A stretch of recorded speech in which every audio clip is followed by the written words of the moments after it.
You know, it's funny. The release of the iPhone 4S was kind of like a Kubler-Ross experience. There was denial. No, I don't mind. It's not an iPhone 5. Anger. Wait, it's not an iPhone 5. Bargaining. Come on, Apple. Please, just one more thing. Depression. Whatever. I guess I'll get a Droid. And then acceptance. Hey, the iPhone 4S rocks. Well, now we're through that neurosis. We can move on to what the iPhone 4S immediately makes us think of. What we want in the iPhone 5. I'm Brian Cooley here with the top 5 things in that category, leaving out the silly stuff like removable batteries, expandable storage, or flash support, the stuff that Apple's never going to do, and taking you right to the realm of reality. We're going to rank these by how likely it is we'll get each feature. Here we go.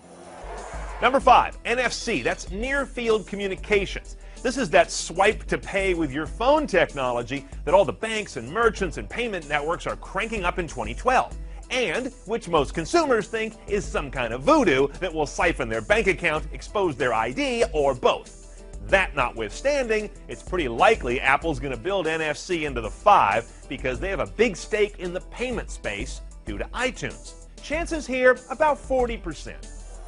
Number 4 is better battery life. The 4S pretty much just did a lateral on this front. So now Apple's really on the hook to make the 5 go longer on a charge, especially since the MacBook Air goes all day on one, and it's a laptop, and the iPad goes all month on a charge. That makes the iPhone the one Apple product that doesn't really have a standout battery story to tell.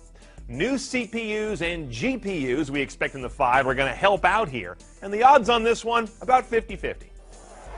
Number 3 is actually the number 1 thing CNET users like you tell us you want. That is a screen bigger than a postage stamp.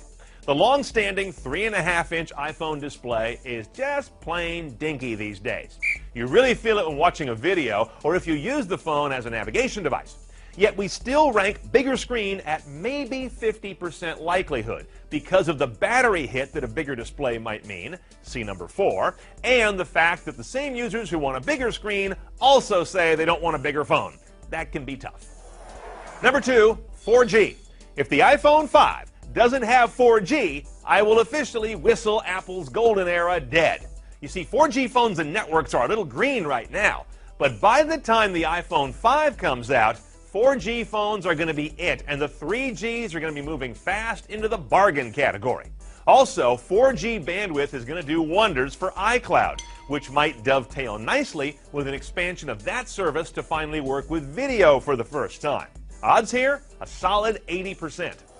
Okay, before we hit number 1, remember another reason for a lot of the anticipation that'll be built up around the 5 are the reports that it was the last product Steve Jobs really focused on, reportedly allocating the limited time he knew he had left to this product. It makes sense. It's far and away Apple's biggest thing in their entire lineup, and therefore it may be the last physical evidence we ever get of Jobs' vision.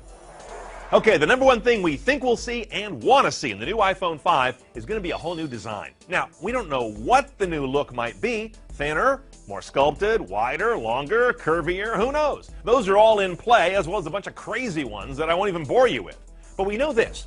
In the handheld phone space, you have to change up your design once in a while to keep the coals burning under the hype machine. Also, consider patents we've seen that suggest backside multi-touch is coming. This isn't that thing you try and get away with in a strip club. It's a technology where you control the screen from behind the device. Or perhaps we'll get a completely button-free phone. Both of those ideas would create a more spacious screen experience, which answers your number 1 request.